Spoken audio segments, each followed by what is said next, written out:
dalang mga posibilidad ng tagumpay o kabiguan, ng ligaya o lungkot. Kaya marapat lamang na tanggapin si Jesucristo bilang tagapagligtas at Panginoon. At matapos yun ay panariwain ang katapatan at paglapit sa Kanya bawat araw o day by day. Ang day by day ay naglalayong umalalay sa pang-araw-araw na pamumuhay Kristiyano. Na ito po si Pastor Ed Lapis sa mensaheng pinamagatang A Fig Tree and Hypocrisy.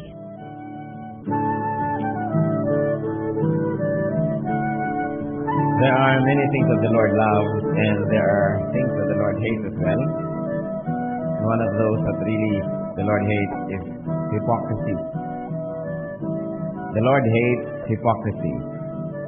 What could be the metaphors and what could be symbols of hypocrisy? Today we're going to take a second look at the fig tree. The story of the fig tree that withered, one of the most misunderstood stories of the New Testament. Ama naming Diyos, kami po'y humihingi sa inyo ng karagdagang karunungan. At nang maunawa namin kayo, maintindihan at masunod. Payapain niyo po, Panginoon, ang aming sarili, ang aming puso. Magkaroon po kami ng kapayapaan, katahimikan, kalusugan na nagmumula sa iyo. At nasa gayon, Panginoon, kami po ay makapagpuri sa inyo sa tamang paraan at makalapit kami. Patawarin niyo po kami sa aming mga kasalanan, sa mga kinikinkim ng aming puso, aming mga galit, mga sama ng loob, mga pagdaramdam, mga pagsiselos, inggit, mga pagnanasa na wala sa lugar. Kayo nakakabatid ng aming puso, Panginoon. Linisin niyo po kami. We want nothing that may hinder your blessing. So we surrender our hearts to you. Cleanse us, wash us with the blood of Jesus, O Father. And we ask that you speak to us. So that as you speak, we may be healed.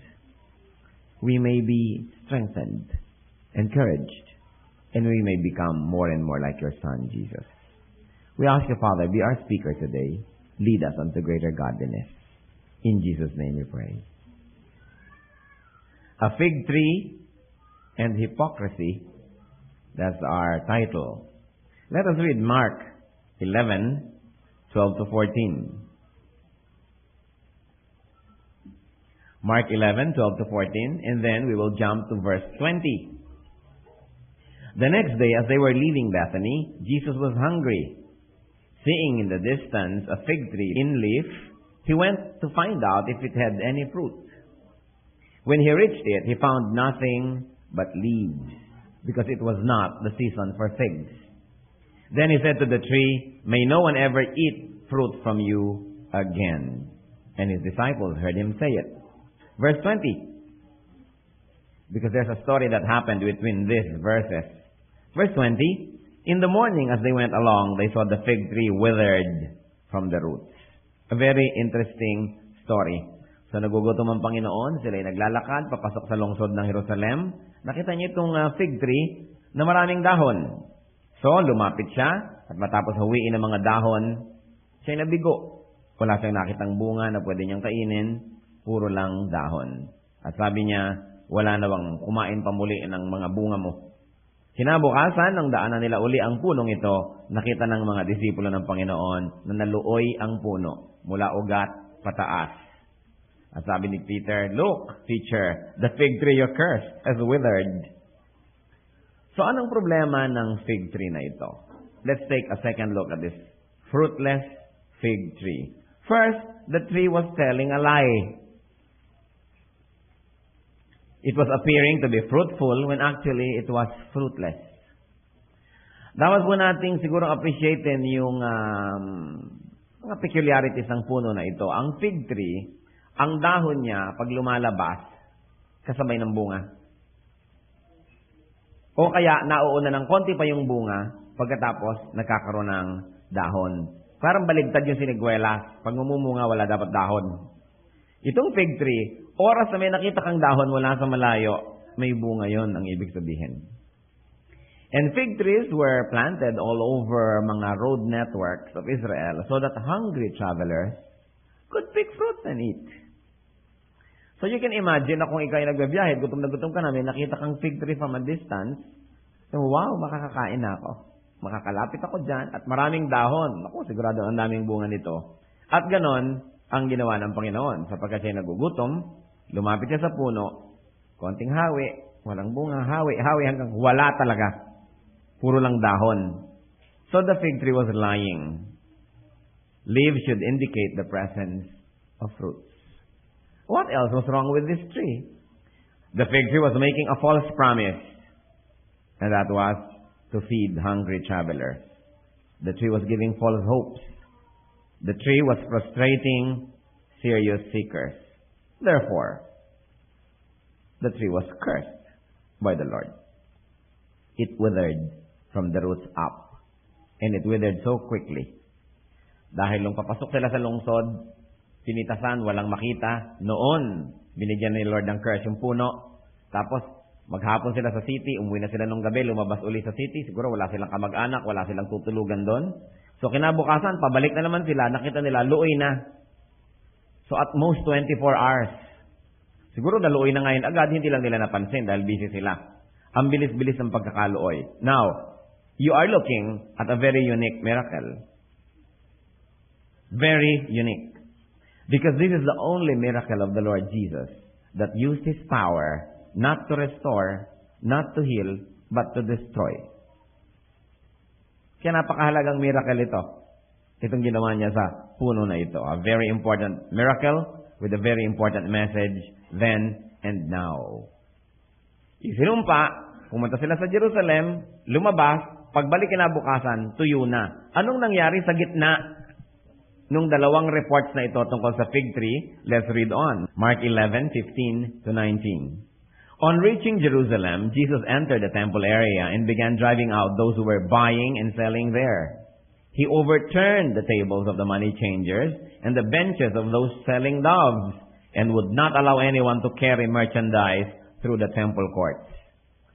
And as He taught them, He said, "Is it not written, 'My house will be called a house of prayer for all nations,' but you have made it a den of robbers." The chief priests and the teachers of the law heard this and began looking for a way to kill Him, for they feared Him, because the whole crowd was amazed at His teaching. When evening came, they went out of the city. Eto na yon. Tapos kinabukasan, nung pagbalik nila, nakita luoy na yung puno. Sabi ng iba, ako, Jesus must really been having a bad day. No, mukhang mainit ang ulo niya nung araw na yon. Pati puno na pagdiskitahan, nabugnot sa puno na walang bunga. Pati tuloy ang buong syudad na damay, na pagdabugan, pinalayas lahat yung mga tao doon sa temple area. Very misunderstood yung message ng mga actuations na ito ni Lord. So the Lord entered the temple area and He began driving out the merchants, the money changers, and the dove sellers. This must be referring to the outer court where pagans can also enter. No? Alam niyo po, it's a very interesting activity because the Israelites, the Jews were what? They were living abroad. Maraming mga Jews na nagtitira sa iba't ibang mga lugar, sa malalayong lugar, at sa mga foreign countries. At anong ginagawa nila? Umuuwi sila sa Israel pag may mga piyesta. Therefore, pumupunta sila sa templo para sumamba. Pero may problema sila. Hindi sila pwede mag-offering sa temple kasi ang pera nilang iuuwi, hindi katanggap-tanggap. Why? Because usually they would come from provinces of the Roman Empire where the coins have the face of the emperor on its sides. Even image. Therefore, hindi katanggap-tanggap sa Israel. So, anong gagawin? You needed money changers.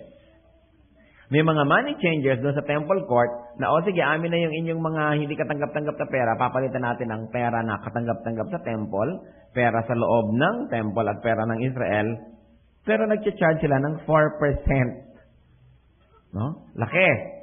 Actually, malaki yung charge, 4%. Pinapayagan ng mga priests kasi meron silang cut. The priestly families were running the business of the temple area.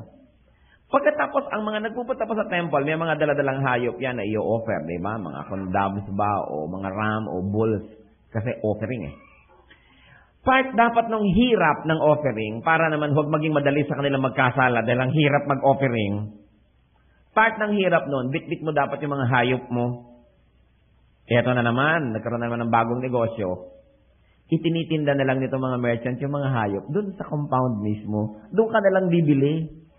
So, pili ka ng pili. Yung parang pumupunta ka sa Chinese restaurant na may lalangoy-langoy, ikaw ang gusto kong tanghalian. Yung ganon. So, sabi, ito ang bibiling ko. Naiba na naman yung kahulugan ng pagdadala ng mga hayop. Pero kumikita na naman siyempre yung mga merchants, right? So, there were not only dove sellers, there were not only money changers, at may mga, kung ano-ano na rin mga tiyangge-tiyangge doon. Nangyari na ang lahat ng komersyo. Hindi naman masamang magkomersyo. The Lord likes us to make wealth. But, tamang lugar. Tamang panahon. So may mga tao siguro doon, araw-araw nandun, pero hindi naman nakakapasok sa loob dahil puring paninda nila inaatupag. Kasi hindi na mawawalan yung mga mandurukot, mga mandaraya, all of these things. So the Lord quoted Isaiah 56:7, "For my house will be called a house of prayer for all nations." Actually, dalawa dito yung tama. Yung isa, that it must be a house of prayer. What have they turned it into? A house of robbers. According to the Lord, a den of thieves. Pagkatapos, hindi pa lang yon, nakaimbenta naman itong mga Israelite ng napaka-exclusive tradition na hanggang dito lang yung Gentile, yung mga Jew na lang ang pwedeng pumasok dito. Hindi na pwedeng iba, hindi na naging house of prayer for all nations. Sobra na sila naging self-righteous, sila na lang yung bida, sila na lang yung tama, yung iba second class. Dalawa yung tama ng sentence na to na talagang acidic para sa mga priestly classes. And what does the Lord do? Hindi lang niya ipinagtataob yung mga mesa doon. Hindi lang niya winip yung mga tao. Ginudge niya the entire enterprise as that of thievery. That it was a robbery what was happening.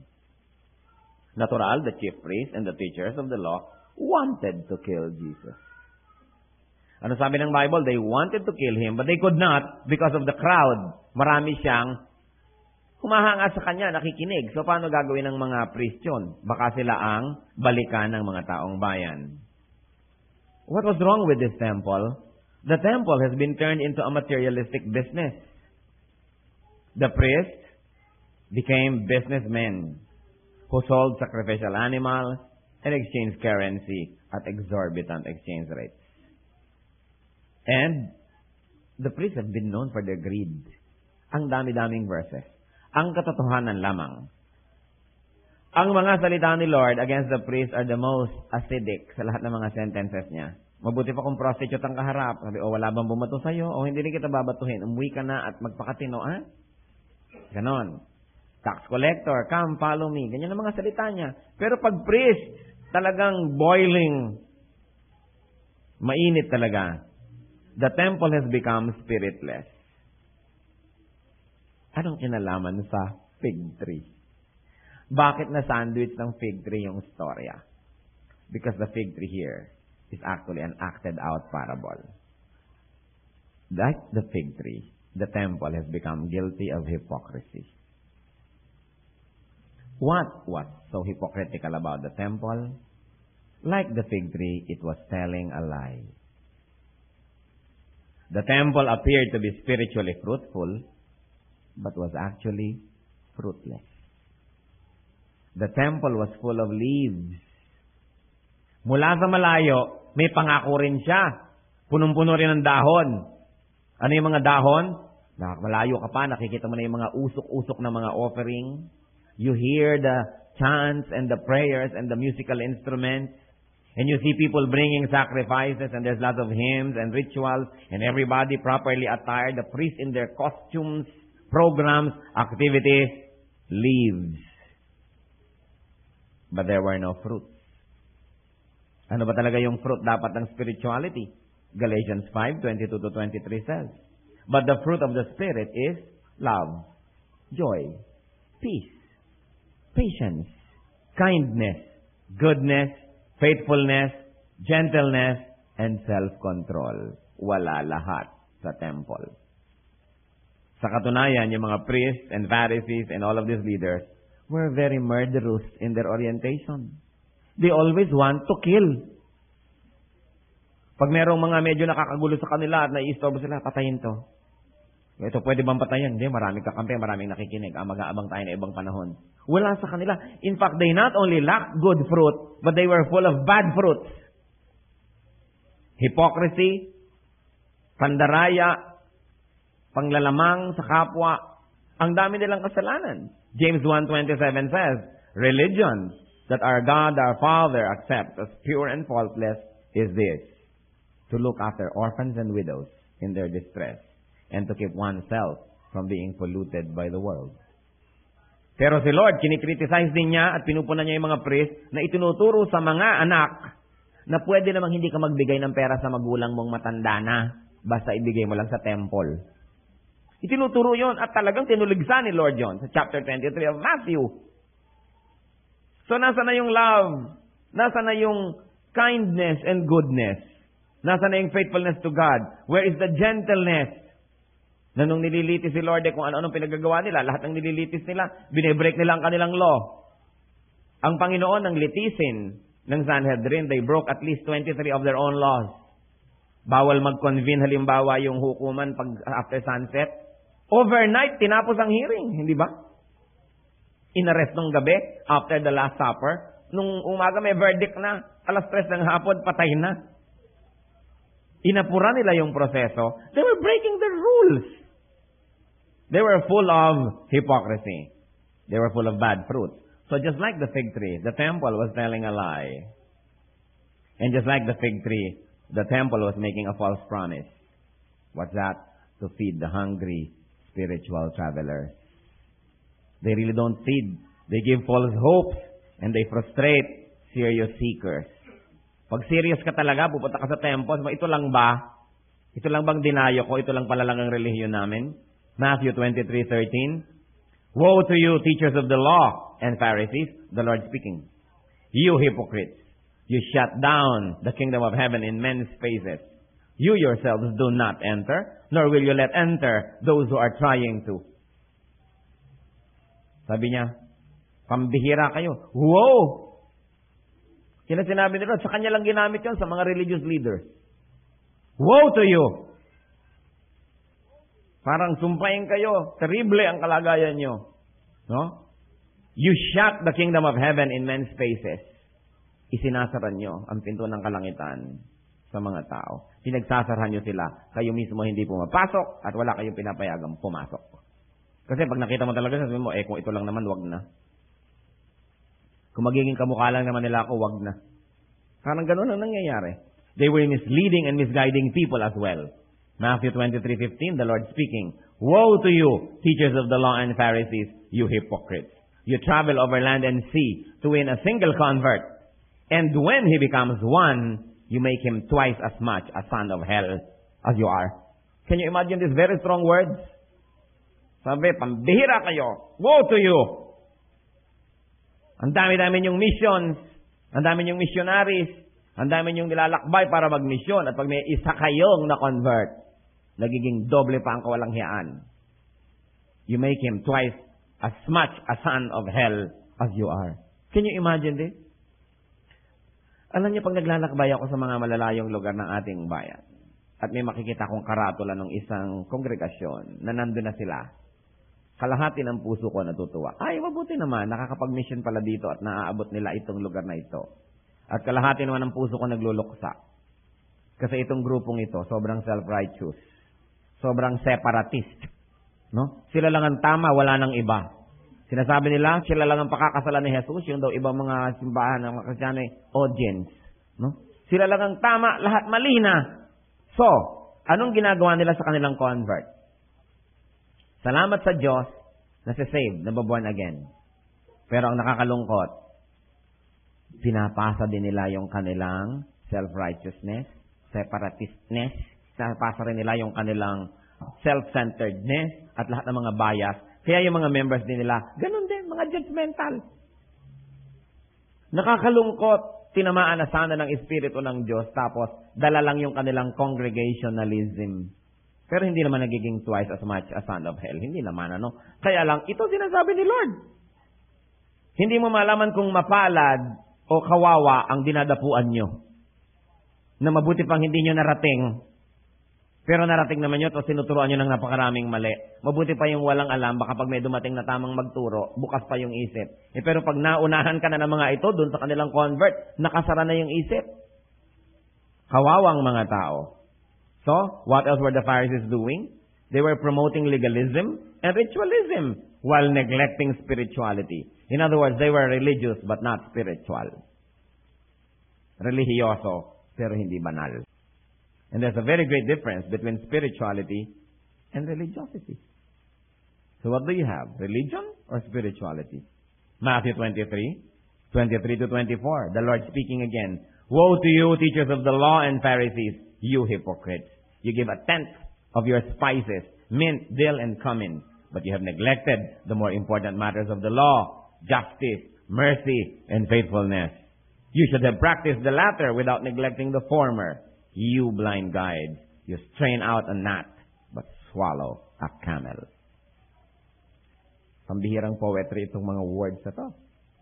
Kung hindi matibay ang iyong sikmura, hindi mo kayang lulunin ang mga sinabi ng Panginoon. At di bali sana kung sino lang ang may sabi, si Lord that made it so strong. The Lord who's so tender, even to sinners that are caught in adultery. Pagkatapos ganito, sasabihan ka ng ganito. Napakatibay ng sikmura ng taong mabubuhay pa kinabukasan tapos marinig ang ganito. Sabi niya, ang galing-galing niyo sa mga kaligalan, pati ang inyong mga spices, nagtatight kayo. Legal na legal. Pagkatapos, yung mas mahalaga, mercy, faithfulness, justice, pinakalimutan niyo. Hindi sinasabi ni Lord na hindi mahalaga yung legalistic part. Pero sabi, hanggang dyan lang kayo sa nakikita. Yung mga pakitang tao, pero yung mga nasa kalooban, wala na. Sabi, you strain out a gnat. Alam niyo ba yung G-A-N-A-T, gnat? Ang pinakamalapit sigurong equivalent sa atin na yung nick-nick. Ewan ko kung nakakita na kayo ng nick-nick. The naked eye can almost not see this insect. At sinasabi, you strain out a gnat. Hirap na hirap kayong lunukin itong ito. Pero yung buong kamelyo, nalulunok yung buong buo. Naghahanap pa kayong dessert. Ibig sabihin, yung mga malalaking bagay na hindi nyo dapat na sisikmura, kayang-kaya nyo. Pagkatapos, ang galing-galing nyo mamuna sa mga maliliit na bagay. At ngayon, nangyayari rin yan, mga kapatid. Meron talagang mga kongregasyon na ilalaban ng Third World War kung magpapalda kayo o magpapantalon. Evil women, mga nakapantalon. Pero hindi napapansin yung mga self-righteousness nila, na ginyas na nila lahat ng tao sa mundo. Sila na lang ang tama. Pagkatapos yung mga babaeng maiiksi ang buhok, galit na galit sila. No? Talagang napakarami naman mga kasalanan ng babae dito ngayon, maiiksi buhok. Yung mga ganon. Pero, ang dami-daming mga ibang hindi nila pinapansin. Katulad nung panunuligsa ng kapwa, pagmamataas sa sarili, pagpuri sa sarili nila. Buhay pa ngayon yung mga Pharisees na yan. Alam niyo bang marami ngayong modern day Pharisees? I have nothing against people naman na sinasabi yung ganito yung buhok, ganyan yung skirt, ha? Sinasabi ko lang na there are people that make big things out of nearly everything. And yet the big things, more weightier, yung kalooban, self-righteousness, judgmentalism, pride, spiritual arrogance, hindi nila napapansin. Kaya sabi ni Lord, you strain out a gnat, but swallow a camel. Ano pa ang similarity noong fig tree at noong temple? The temple, like the fig tree, was cursed. Sabi ni Lord, wala nang kumain pa mula sa'yo. At ganon din ang nangyari doon sa temple.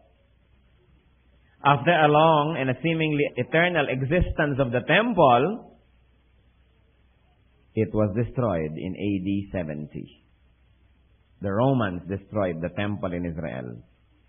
Mula nung panahon ni Solomon hanggang sa panahon na tinutukoy sa istorya natin, nakatayo yon.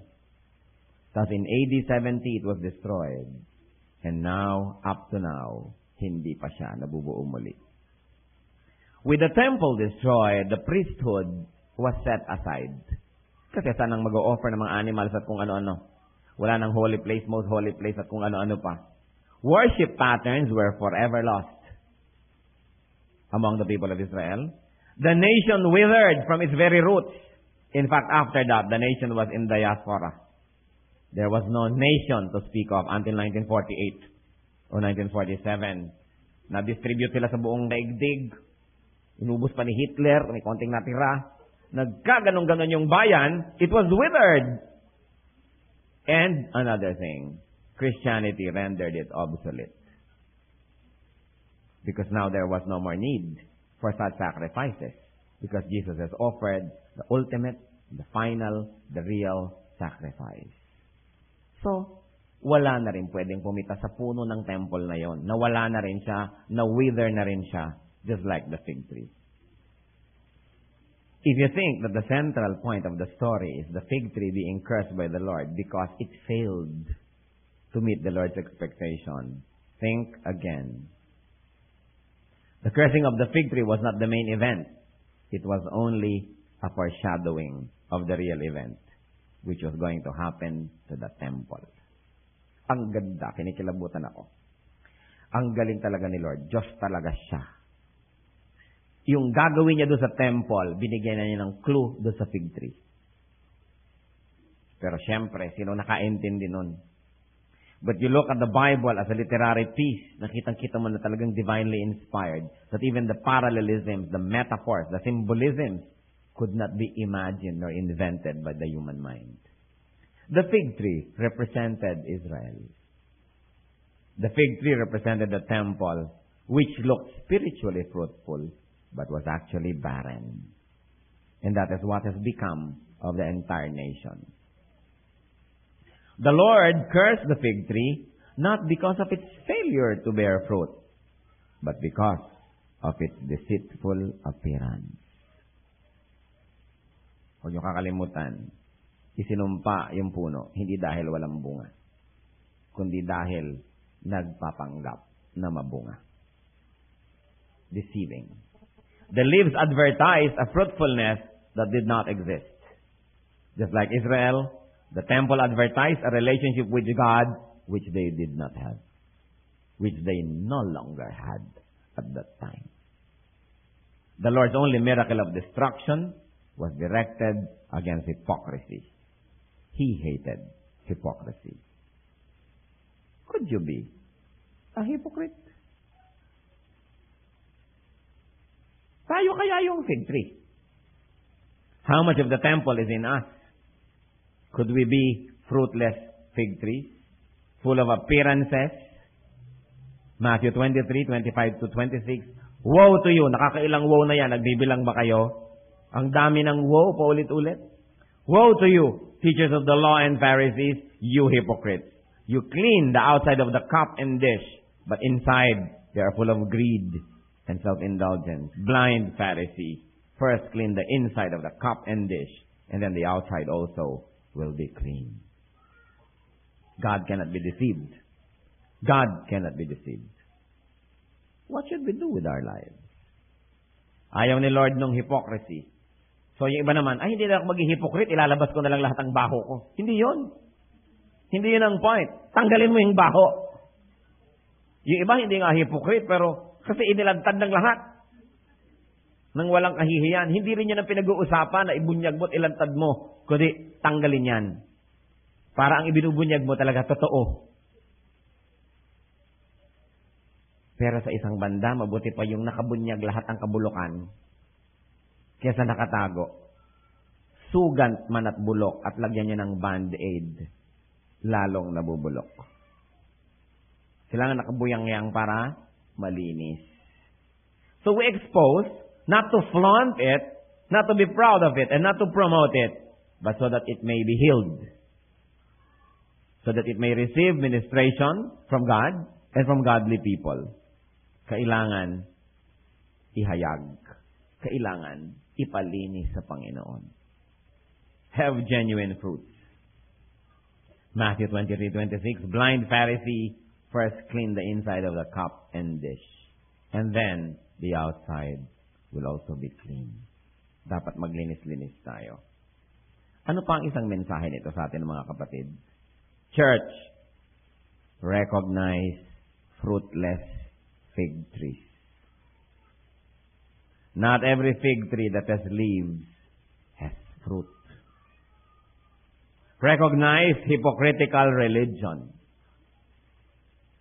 Recognize hypocritical religiosity. And recognize pretentious religious people that pretend to be the temple but actually is a den of thieves. Nagnanakaw ng hindi kanila.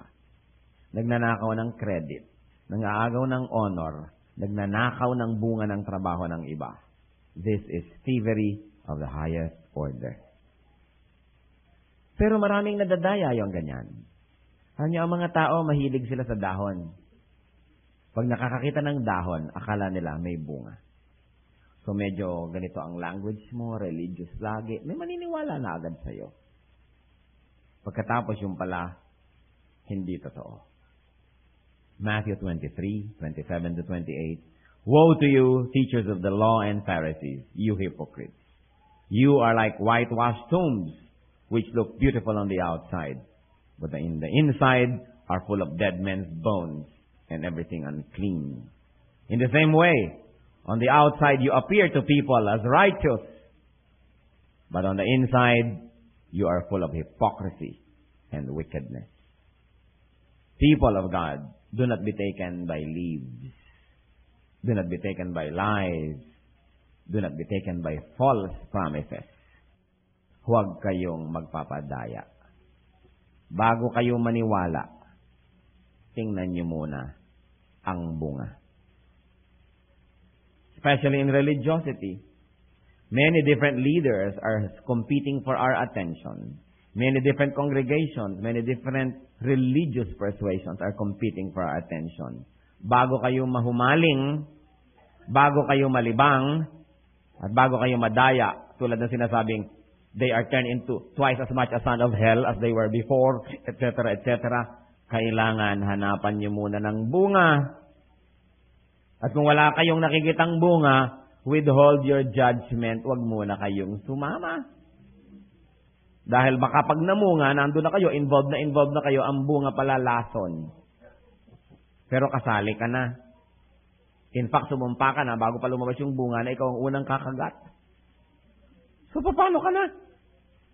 Titingnan nyo muna yung bunga, titingnan nyo yung track record, titingnan nyo muna yung history bago kayo maniwala. Matthew 7:20. Thus, by their fruit, you will recognize them. Nakikilala daw ang puno sa bunga. So ano yung bunga? Kung ano yung bunga, yun ang puno. Ang mga matatanda ng ating bayan, matagal na nilang alam yan. Sabi nila, ang santol ay di namumunga ng mangga. Ang galing talaga ng ating mga ninuno. Biblical ang mga kasabihan. Sapagkat makikilala mo sa bunga. Sabi sa Matthew 7, a bad tree cannot bear good fruit. And a good tree cannot bear bad fruit. Thus, you will know them by their fruit. Kung kanino nyo ipagtitiwala ang inyong kaluluwa, kung kanino nyo ipagtitiwala ang inyong kinabukasan, maghanap muna kayo ng fruits bago maniwala, bago sumama, bago sumunod. For fruitfulness and for wisdom, for discernment, kailangan tayong manalangin so that we can recognize fruitless fig trees in our midst. The Lord hates fruitless trees. Sa Luke chapter 13, meron na naman diyang isang kwento na sabi nung may-ari ng garden who represented God, o bakit itong punong ito walang bunga, ang tagal-tagal lang nandyan, bakit kailangang hititin niya yung kayamanan ng lupa, sayang lang, hindi naman siya namumunga, putulin na yan. At sabi nung gardener, bayaan niyo po munang bungkal-bungkalin ko yung paligid, lagyan ko ng pataba, bigyan niyo po ako ng konting palugit, at pag bumalik po kayo sa susunod na panahon at wala pang bunga, papatayin na po natin yung puno. Anong ibig sabihin? The Lord doesn't want fruitlessness. We are called to bear fruits. Fruits that remain. Hindi yung fruits na konting uga, laglag na uli. Hindi katulad ng sabi mo, ay, ang dami ng buko ng mangga. Siguradong marami tayong magiging prutas. Tapos isang hangin, isang ulan, tanggal lahat. Sabi, fruits that remain. Hindi yung uso lang. Hindi yung sandali lang parang lagnat. Kundi talagang malalim ang ugat na mumunga, masagana. Ano ang lesson na itinuturo sa inyo, Lord, tungkol dito sa fig tree and the temple? Huwag tayong magbibigay ng pag-asa rin sa mga tao na hindi naman natin tutuparin. Do not give false promises, but be true to your word. Do not stand taller than what you really are. Do not try to pretend what you are not. Instead of using your energy to hide what you are, use your energy to be what you should be. Mapapagod ka rin lang eh. Kaysa gamitin ang pagod na itago ang katotohanan, gamitin na yung pagod na yon para maging totoo yung ating pinapanggap. Pagod din lang at pagod, gamitin na sa tama.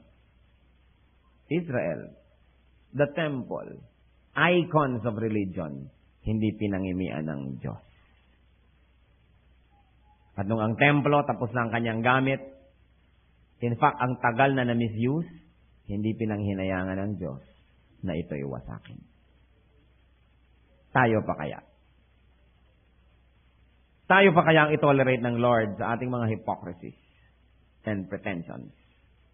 If the temple was cursed, if the fig tree that had no morality at all, kapara puno lang naman siya, was cursed, tayo pa kayang mga tao na may katalinuhan na ibinigay ang Diyos para mamili ng tama sa mali, ang hindi mananagot sa ating mga kamalian?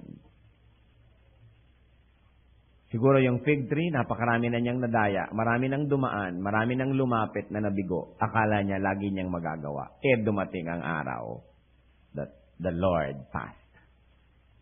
Kung meron man tayo mga itinatago-tago dyan, mga pretensions, nakalusot nung araw at maraming nadaya, malay niyo ngayon na lang, 5 minutes from now, dadaan na si Jesus. Hindi ko kayo tinatakot. I'm only scaring you. Wala ka naman dapat ikatakot. Di huwag kang matakot. Pero kung meron, abay, dapat kang matakot. Sapagkat ang Diyos ay hindi mapagbiro at hindi nabibiro. Wala siyang pinangingimian. God is respecter of no persons. And if you're a fruitless fig tree full of leaves, it's high time mag-isip-isip. Gusto nating bigyan ng diin. Don't go to the temple that the Lord has cursed. Huwag kayong pumupunta sa religiosity na isinusumpa ng Diyos ang kanyang mga pagkukunwari at mga balat kayo. Kailangan hanapin fruit. You will know them by their fruits. Let the church bow before the Lord. Tayo magpakumbaba sa Kanya. Suriin ang sarili. Tayo ba yung fig tree? O tayo ba yung biktima ng fig tree? Alin man yon, merong dapat baguhin. Panginoong Diyos, napakabuti na inyong salita. Napakamakapangyarihan. Napakatalim na inyong mga salita, Panginoon. Tumatago sa puso. Tumatago sa aming pagkatao. Turuan niyo kami, Panginoon, na maging seryoso. Huwag namin kayong laro-laruin at biru-biruin sapagkat hindi kayo nakikipaglaro at hindi kayo nakikipagbiruan. Kung yung punong ayaw mamungay, iniutos mong bunutin, sino kami para hindi mabunot? Kung yung buong templo na nasa puso ng buong bayang Israel ay minarapat mo, Panginoong, mawasak, sino kami para makatayo pag dumadaan ng iyong paghuhusga? Kaya, Panginoon, turuan mo kami maging totoo, maging tapat. Huwag kaming malibang sa mga dahon. Huwag kaming magpakita ng mga dahon lang. At lalo namang huwag kaming malinlang ng mga maraming dahon na wala namang bunga. Turuan niyo po kami. Sa ilang saglit ng katahimikan, tayo mapag-isa kasama ang Panginoon. Hingin niyo sa Espiritu ang personal na mensahe para sa inyo. For a few minutes, let the Holy Spirit speak to you. Ang katatapos pong mensahe ni Pastor Ed Lapis ay pinamagatang A Fig Tree and Hypocrisy.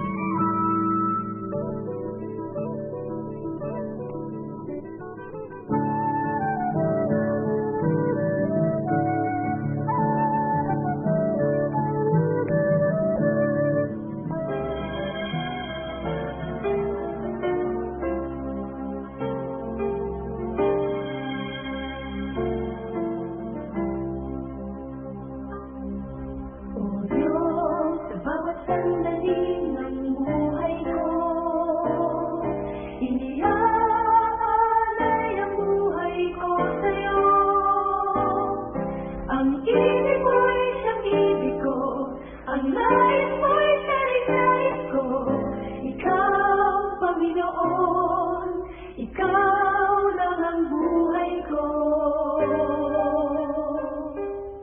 O Diyos, sa bawat hilig ng awitin ko,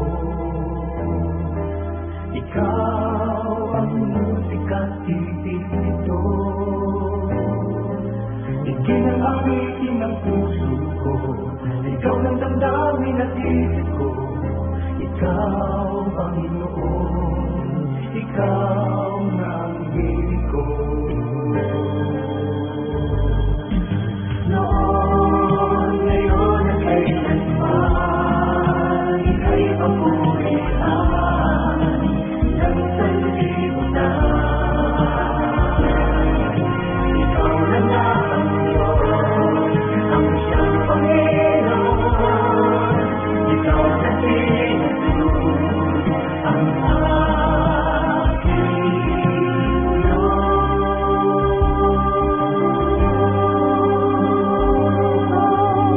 Diyos, bawat hiling ng awitin ko, ikaw ang musika't titig nito.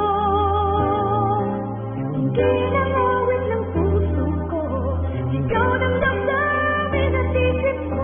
Ikaw, Panginoon, ikaw nga ang hilig ko. Noon, ngayon at kailanman, ika'y papurihan ng sanlibutan. Ikaw na nga ang Diyos, ang siyang Panginoon. Ikaw na sinunod aking Diyos, ngayon at kailanman. Ika'y papurihan ng sanlibutan. Ikaw na nga ang Diyos, ang siyang Panginoon. Ikaw na sinunod aking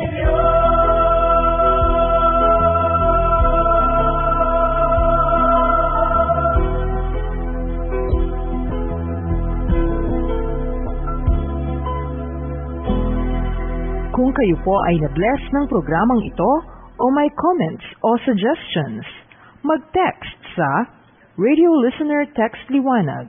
Type RL space name space address space ang inyong mensahe at ipadala sa 0917-549-2624.